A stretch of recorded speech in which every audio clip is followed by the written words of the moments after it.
Hello, everybody, and welcome to episode 7 of Two Vegans Hanging Out. My name is Anastasia, and I'm the founder of VegShe. Today, we have a very special guest. Alexa is here with us. Alexa is the co founder of Moku Roots, which is an incredible vegan and vegetarian restaurant on the island of Maui. It's also a zero waste restaurant, and I had the opportunity to eat there a significant number of times during my time in Lahaina, and I thought it would be great to have Alexa here to talk about that. So thank you so much, Alexa, for being here with us today. Yeah, thanks for having me on.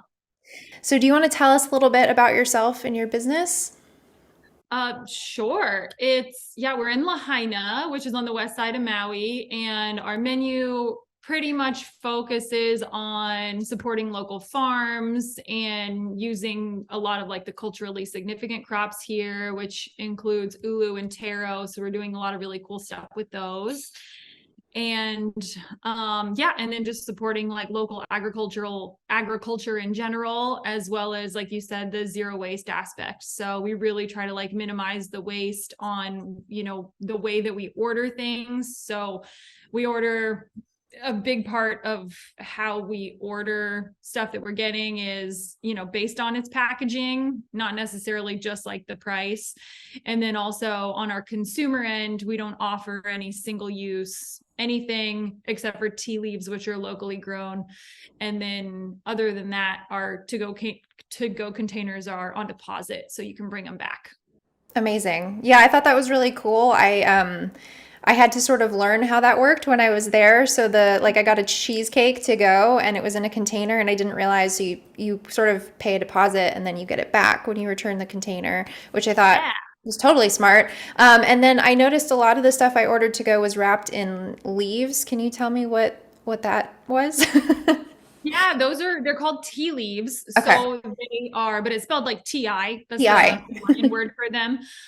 They grow all over the place here, but they have like kind of a small like little stalk, and then the leaves just go straight off of that. They probably, a couple feet tall, but they're, I think, related to like ginger and bananas. People always think they're banana leaves, but they look really similar. Very cool. Yeah, I was in the elevator at my hotel holding a handful of food wrapped in tea leaves and someone was like, "Oh my gosh, that's adorable." And I was like, "Yes, and it's waste and you have to go to Moku Roots." And I was like, it was like this perfect like walking advertisement for your restaurant because I'm walking through the hotel with like this armful of food explaining where it came from. So I thought that was really cool. That's awesome. Yeah. I loved it. It was great. So do you want to tell us a little bit about how long you've been vegetarian and sort of what started that journey for you? Yeah, I've been vegetarian for like 17 years or something. It's been quite some Wow. time.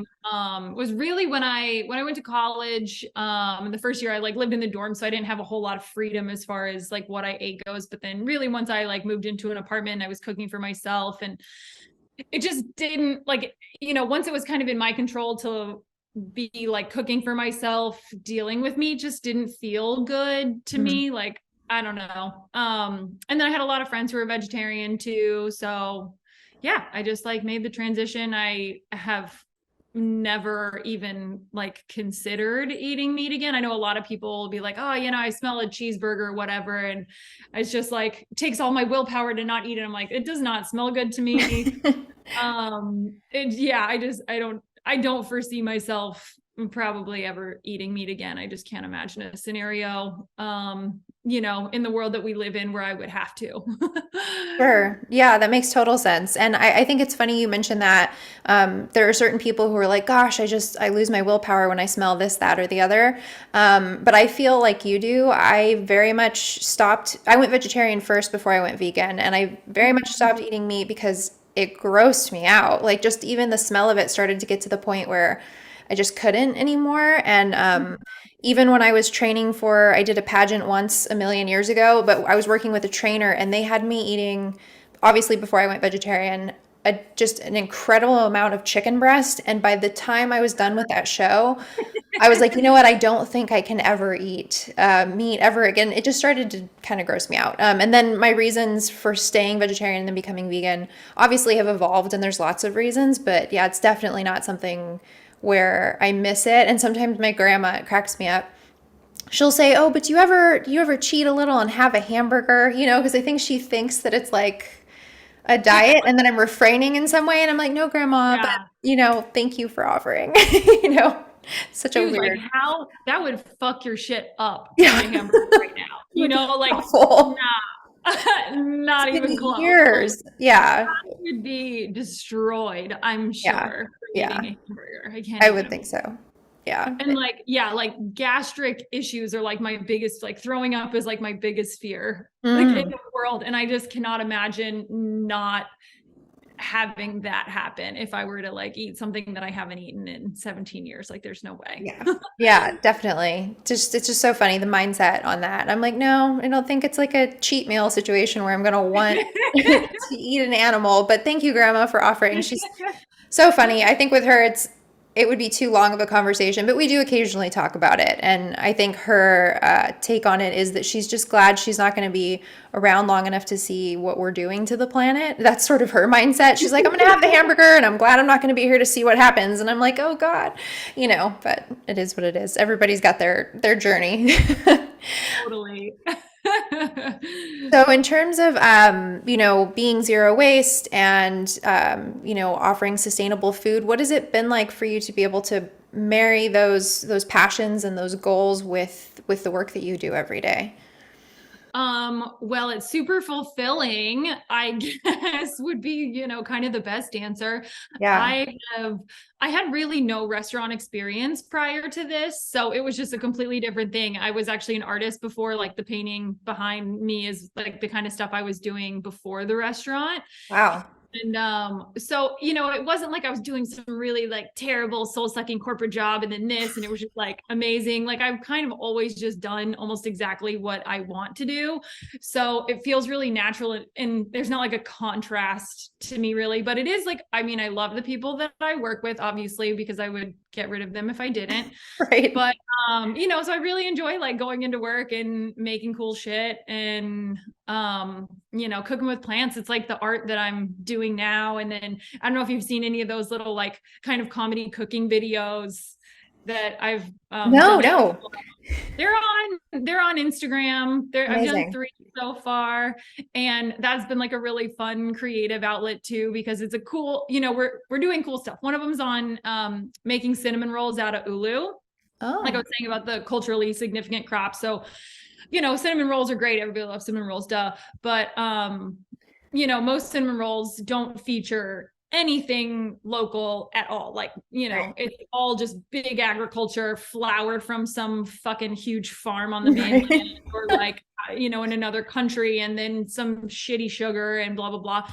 And even if they're vegan, like that's generally what they have. But this one, like the main ingredient, like grows in my yard, Amazing. so like the potential for like food security, especially out here, is really reliant on people like learning how to use a lot of these crops, because people ate them for millennia, and that was the main, their main diet was ulu and taro and fish, like basically their entire diet for Sure. thousands of years probably. And we're so far from that now.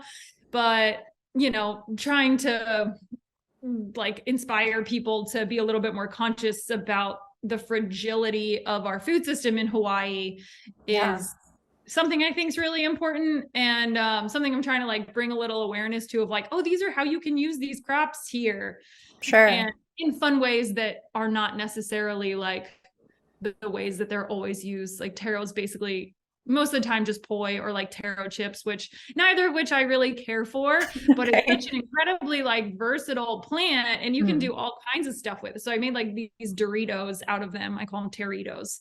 But Amazing.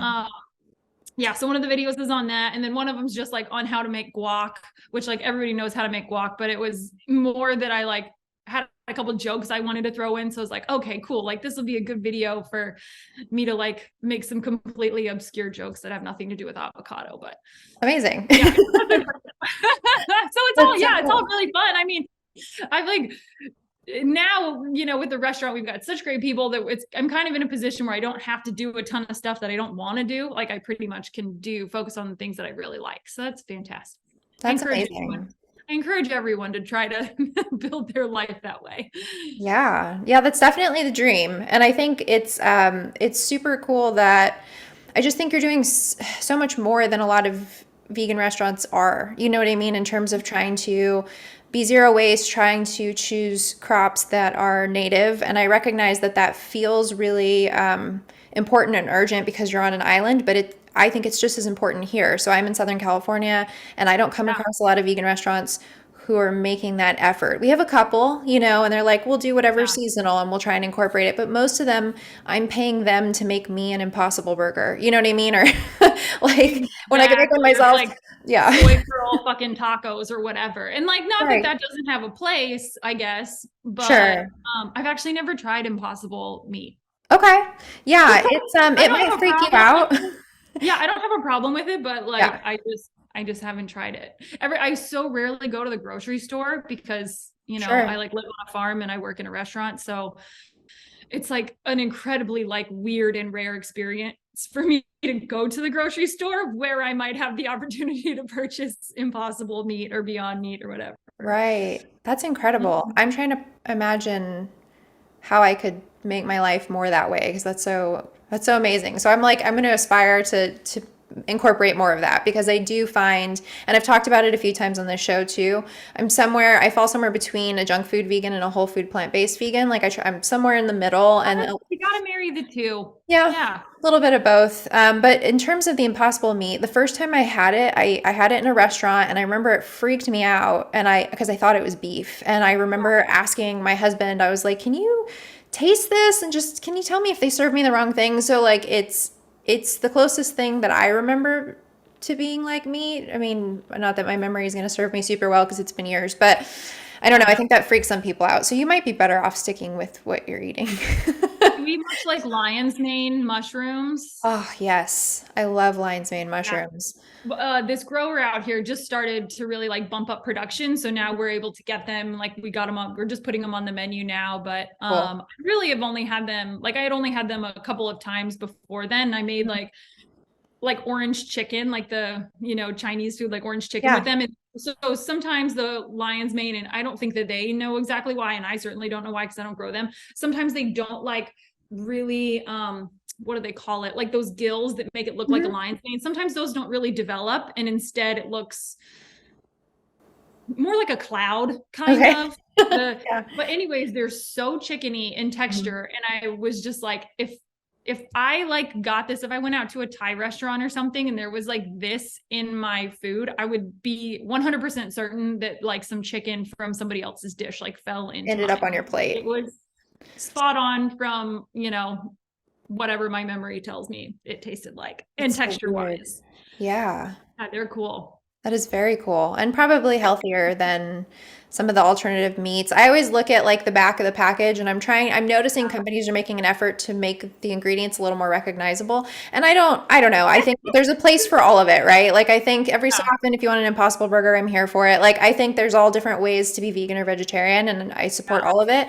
But I do personally, I like your approach and hope that someday I could get there. Um, Yeah.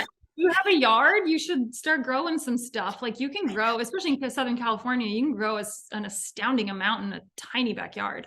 Yeah, I know. I know. I'm gonna look into it. I've especially been interested in some of the like the hydroponic Vertical tower type gardens. deals. Those look pretty neat. Just because I'm in a condo, so my yard's small, but I certainly, if I Yeah. had some of those, I wouldn't have any issue like making a lot of Yeah. good food. So I have You plans. can grow like 35 lettuce heads at the same time if you want, like you'll be A set. lot of lettuce. Yeah, yeah. I'd have to switch it up a little. I don't know what I would do with that much lettuce. I'd have to start giving it You to would people. stagger them. You don't want Right. 35 heads at the same time. You plant them Oh, like a couple of days apart, and or you put some strawberries in there or whatever. Yeah, yeah. like those are fantastic, and those can in 10 square feet you can grow what you would in 100 square feet of like actual dirt. Land. It's amazing. It's so Mhm. cool. All right, that's what I'll look into it. I'll do better. Yeah. So I have a feeling I know your answer to this question, but do you have a favorite restaurant that you like in Maui? Well, obviously mine. Right. So do you have then in that case, do you have a favorite menu item that you keep all the time or maybe only have seasonally that's really a favorite of yours? Um, the taro burger is kind of our like staple. We make them for a number of other restaurants Mhm. too, like as their vegetarian option. Oh, A bunch of restaurants that are like more catered to tourists that are in hotels and stuff. sure. It's so they offer like the Impossible Burger and our taro burger, Oh my as gosh. their only vegetarian option on the menu or whatever. Um, Right. so that's a great staple, and I really love it. It's been on the menu the entire time, so it's not like super exciting to me anymore. Generally, I get super excited about like coming up with cool new specials. We just added like a zucchini Alfredo, which is really delicious. That's going to have like an optional add-on of a lion's mane steak. Yeah, Wow. I'm really stoked on the lion's mane right now. And Yeah. then all of the fun stuff that we're doing with like the taro and ulu. I made like calzones out of taro today. Like taro is the pastry. Yeah. We're doing this farmers market on Tuesdays. So we're doing some like meal prep for that. So I made those that are Wow. yeah, available they'll be frozen. So people can take them home and like, like hot pockets. Right. Yeah, that's amazing. Everyone likes food that's like handheld or like in a pocket or a container of some sort, right? Like a burrito, anything that I can hold, I usually Yeah. tend to And prefer. something that's like really filling and indulgent kind of feeling that you don't have to like prepare yourself. So we did like Right. enchiladas last week and like lasagna and stuff for people to like take home and bake, which is really people are stoked about that. Yeah. Gosh, I Um, wish I lived closer because we ate at your restaurant, I think 3 times a day the entire time we were in Lahaina. And I think we were there like 4 or 5 days. I mean, that was like all we wanted yeah. to eat. And we would check the hours. We're like, what time do they open? And I swear we were the first people there every day. And it was just so good. And it's funny too, because we felt full and everything tasted really good. But I think like were healthier during the time that we were eating at your restaurant than anywhere else on the trip. We may have even lost some weight. I was shocked because because we're on vacation, not worried about it. But I was like just noticing the way that I felt was so much better too. And I think we ate something different every meal, but I think one of my favorite things was the Reuben sandwich, and I think it's Like eggplant. that. I Hmm. think, yeah, and it blew my mind because here, like in SoCal, you would very likely end up having a vegan Reuben that's some sort of like fake meat, right? Like what we were talking about, some sort of artificial with follow your heart cheese, and it's good, but it's really greasy, and it's kind of like you kind of feel like you've eaten almost like a real Reuben because it's just so heavy, you know? Yeah. But yours was just, oh my God, like just the flavors, it blew my mind. It was the craziest thing. So that was probably one of my favorites, like lunch wise on the Awesome. menu. We used to have a head chef like when we first opened and she was amazing. She was like had face tattoos and like shaved head and just like these kind of fake dreadlocks. She was Yeah. just a trip. And that was one of her recipes. I've Oh never my had gosh. a real Reuben. So I've only ever Okay. had that one, Oh, which yeah, so I was like, I mean, I would imagine that this is what the flavor profile is. Like, obviously, it you is. can Google like a Reuben brine, like that Right. part vegetarian, whether you're putting it on pastrami or whatever. But yeah, Yeah. No, I've had both because I've had a real Reuben, and I can tell you, yours is better, and I felt better after eating it because like real Reuben sandwiches, I just remember, ugh, like I'd get like this heartburn, and I mean this was years ago, but I'm just like recalling what that felt like. But obviously yours was nothing like that, and the flavor was just it was so on point. It was so hard to like not reorder the things we loved because we wanted to try as much of the menu as possible. yeah. We've Um, got a lot of customers who are like locals who live here and they come in and they get the same thing every day. And I'm like, oh, I believe I'm it. gonna tell you we're out of that one day. Like you try something else. Just to try and branch out, right? I know. It's hard Yeah. though. When you find something good, it's hard to Yeah. like try something new. Like, have you tried anything other than that on the menu? And no. You've been here 500 times. Amazing. Well, I mean, that speaks to like the food that you guys make. It's so, so good. And then so when we got back home from the trip, every time we went out to eat, we would just look at each other and say, oh, it's not Moku Roots. Like we would get so sad. And then we just didn't want to go out to eat anymore because we weren't eating at your restaurant. And it Oh, was like so discouraging. I think we're going to go back to we're Maui just for you because perfect. Where in Southern California are you? we're in LA County, so I'm in like the Pomona area. So I'm east. I'm as far east in LA County as you can go before it becomes like the desert. Okay. Yeah. Yeah, I don't know anything out there. We're out here, it's like foothill cities. It's kind of like suburbia out here a little bit. I'm originally from the mountains, and so I'm having a calling to return back to the mountains, to be honest, lately. That's been Mhm. kind of where I'd rather be, but this is where we are at the moment. But we're close to the airport, which means that we're, not far away from anywhere. So Yeah. it's kind of nice.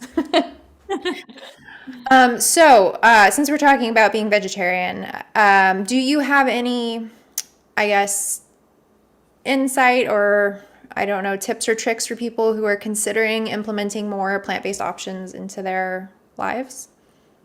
Um, I would just say don't be like hard on yourself, any improvement is improvement Mhm. and follow how you're feeling. And also know that like if it's a drastic change in your diet, if you only ate like hamburgers and you're like, oh, I went to the doctor, whatever they said, I need to eat plant-based, and then immediately you just go from salads, like your gut flora has not acclimated yet. So you need to give yourself time because you're probably not going to feel good for like the first couple of days, but it will get better. Also, whenever you're like making a drastic change to your diet, like probiotics and prebiotics are really helpful Mhm.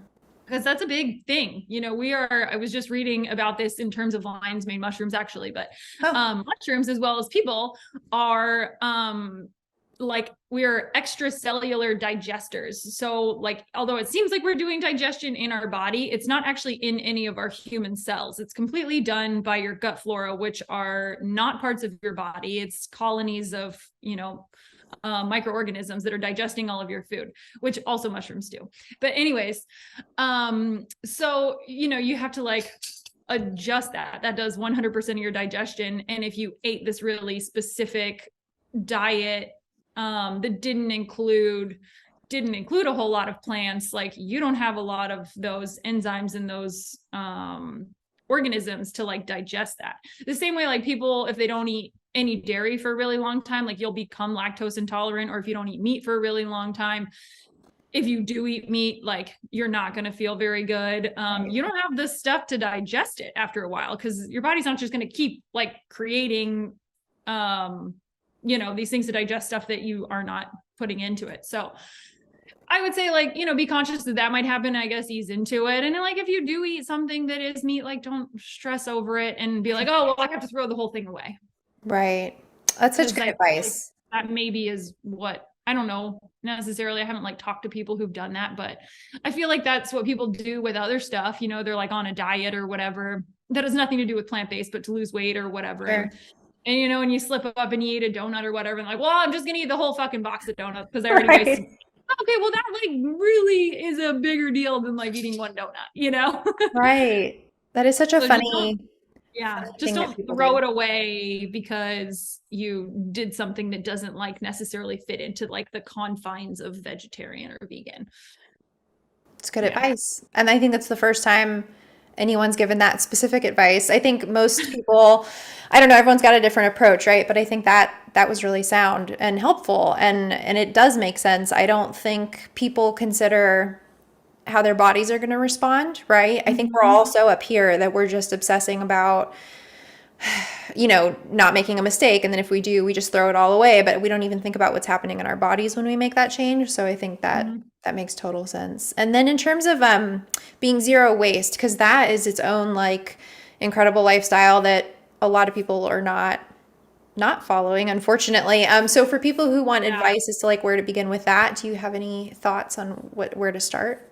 I have the best advice actually. What you're going to want to do is get a smaller trash can.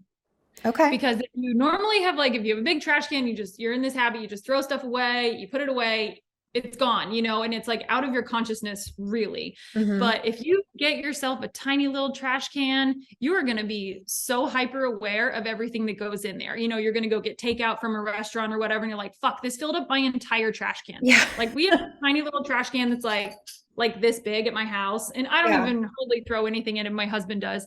And like if somebody brings takeout to my house, which happens every once in a while, if they're getting it like not from my place, but they'll bring stuff over, and like if there's takeout for 3 people, like that is more space than our trash can even has. So you have to Wow. go through the effort of like taking out the trash, and and so you become really conscious of it because it's not just this like, well, throw it away, it's out of my mind. Right. That makes Um, total sense. Wow, we'd be screwed if we did that in my house. I'm thinking about it.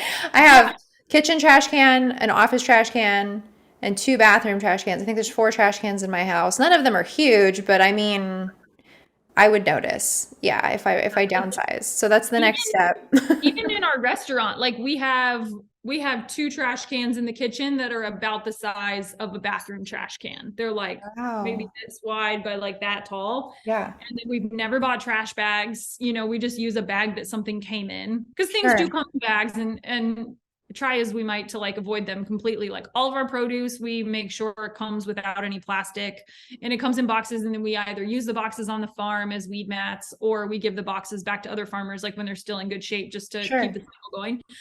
And yeah, but then the things that do come in bags, like rice or whatever, then that's Yeah, like a trash bag for the day. So amazing.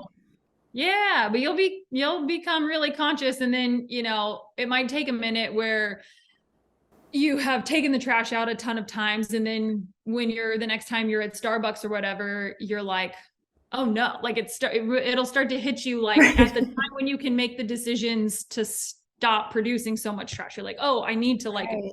bring my own cup or not order this to go or whatever. And then you'll start like incorporating those decisions into your life. It's all an adjustment, and like any adjustments people can make are great.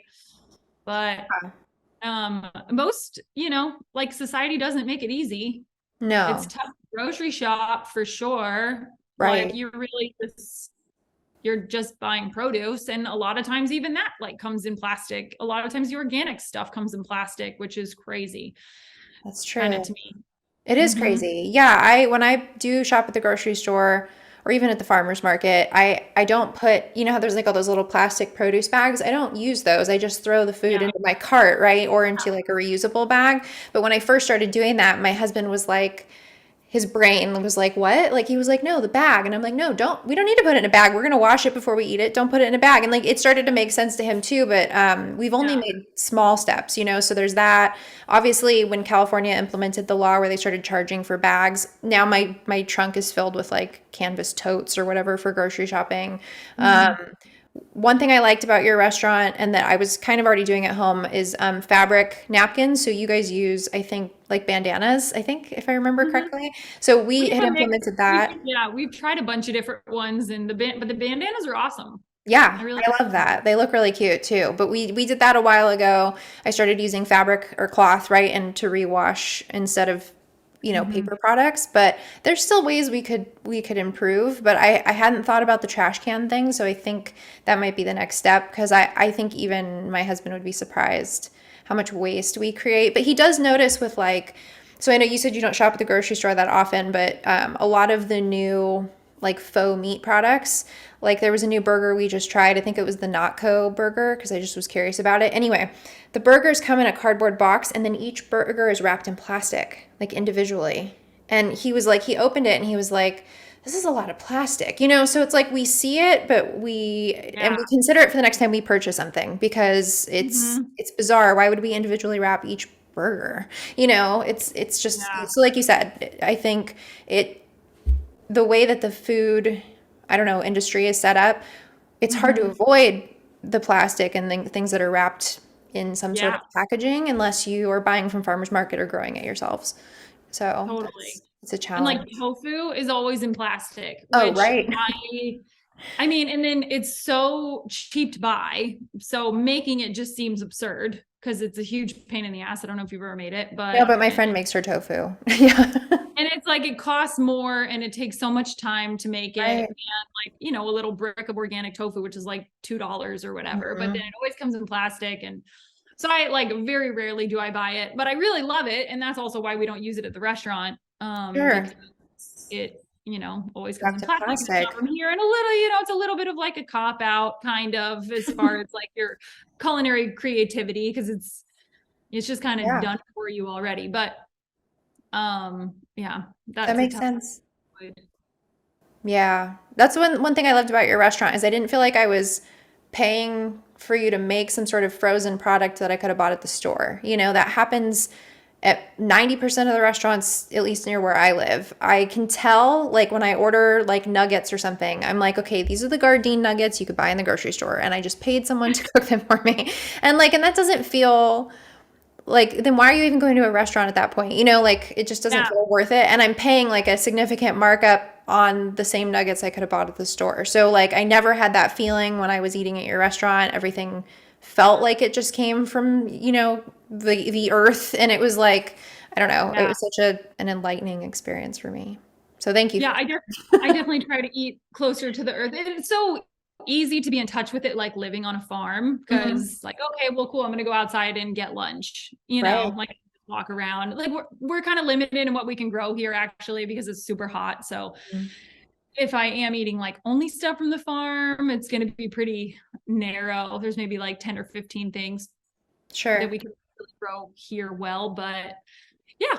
Um I definitely think eating closer to the earth is the way to go. Whether that's like vegetarian or not, like I'm not eating meat, but I can get where people would feel the same way if they were hunting, if they were fishing. Sure. Yeah, closer to the earth, and yeah, Mhm. I think that would Being in touch be. with it, like I definitely couldn't shoot an animal or kill a fish, Nope. um and because I can't do that and I don't want to do that, like I'm not going to support that, that industry or that chain of events. But for people who can, like I can understand feeling that you are, yeah. I can understand that they're kind of feeling the same way that I'm feeling by harvesting kale Sure. on in my garden. Yeah. Yeah, I can see that. And I think a long time ago, maybe not even that long ago, we all were more in touch with where our food comes from, and how it gets to our tables. And we're so far removed from that now that I think that's why people don't necessarily know about the animal agriculture industry and how it's not only bad for the animals, but for the planet and food access, environmental racism, all these things that are tied into it. And it's because we don't ask, like, where did this food come from, and how far did it travel to get to me, and like who harvested it, and like, no one asks those, not no one, but it's not common to ask those questions anymore because everything is presented for us in this like really like sanitized, shrink wrapped way, in the store. And so you just think this is just, it just got here, like it's some sort of magic or something. But I do think we Yeah. all used to be more in touch, like you're saying, whether hunters or gatherers, right? We're more aware of how their food got to them. And we just don't ask those questions anymore, which I think is kind of scary. And if the case of like 90% of the stuff at the grocery store, like anything that's processed, the harvesting it is like so far in the history of that product that it's Right. like almost irrelevant, Right. like a lot of the stuff might not even be anything that like naturally exists on this earth.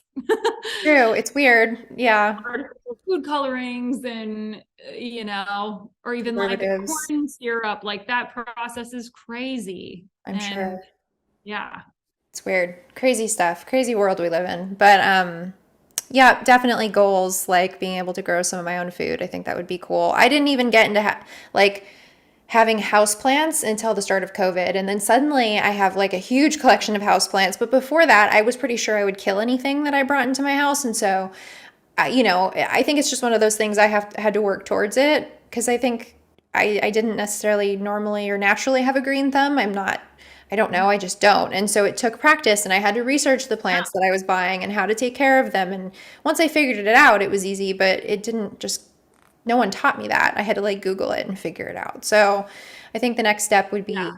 be food. I can't eat any of the plants that are in my house. So, Even like herbs are so easy, but you know what? When you buy like the plants or whatever from the store, from the garden section, and Mhm. they never have any mulch on top of the soil, like you should absolutely get. And I don't even know if it would be like mulch from the store. Like we just get mulch from tree trimmers, Oh, but you got to put mulch on like everything because okay. it keeps the soil moist and it regulates like the soil's moisture content, and that's really good for the plant, especially like tomatoes if they go from like dry to wet to dry to wet, and then they can like split, or they get Oh, like rotten spots in them. That's one of the reasons, but they'll split. Like that happens a lot with tomatoes. oh, But then keeping the soil moist and having that mulch on there, like it'll start breaking down the mulch, and then that feeds your plants, and you get this like mycelium growing on top of it. And that's how you're like actually adding nutrients to your soil in addition to Amazing. like putting compost, but you got to do that. Like even house plants, I always tell people that you got to put mulch on there. Oh my gosh. I You'll feel be like able to tell I'm the learning so difference in your much. soil. Like you can Right. tell because it looks like dry and dead. Like soil from the store is there's no regulation on it. It's usually got like perlite and then it's what do they call that stuff? Peat. Or like I don't know peat. why. Peat moss. Yeah, peat Yeah. moss, whatever. So it's like fluffy or whatever, but it doesn't have like a ton of available nutrients generally for your plants. So you need Oh. to provide something for them. And mulch and compost really helps that. You should compost too. Yeah, that's on my, I've been wanting to do that. I've been thinking of like a way I can do that on a small scale. And I know you can. Like, I have a friend who is doing that with worms under her kitchen sink. But I think there's, I don't know, different composting methods. But that's on my list of things I'd Mhm. like to figure out how to do. I want to take it one thing at a time because I think if I'm going to do something, I want to do it correctly, you know? So, small trash cans first and then get into composting and then growing some lettuce, one thing at a time, but I'd Yeah, like to get there eventually. absolutely. So I feel like we've covered a lot. I feel like I've learned a lot in just this like short conversation. And I feel like there's more I could learn from you. So we're gonna have to keep talking about this. But was there anything else that you wanted to add or touch on that we've already gone over? Or did you feel like that was it? No, I think we're good. I don't really have anything else. Okay, amazing. Well, before you go, do you want to tell us where we can connect with you or your business, either on social media or website, possibly? Yeah, it's just at Moku Roots, Moku, and then Roots spelled normally on social media. And the website is mokuroots.com. We are going to be redoing the website, but there'll be something there the whole time. Yeah. Amazing. Well, I want to thank you again so much for this like enlightening conversation, for teaching us about living closer to nature and being less wasteful. So thank you for being here. I really appreciate it. Yeah, thanks for having me on. You're very welcome. And I look forward to future conversations about this because I feel like there's a lot more that I need to learn. So I'm going to reach out. Amazing. Well, thank you and Sounds have a good. great day. Ew. Okay, bye. All right. Bye.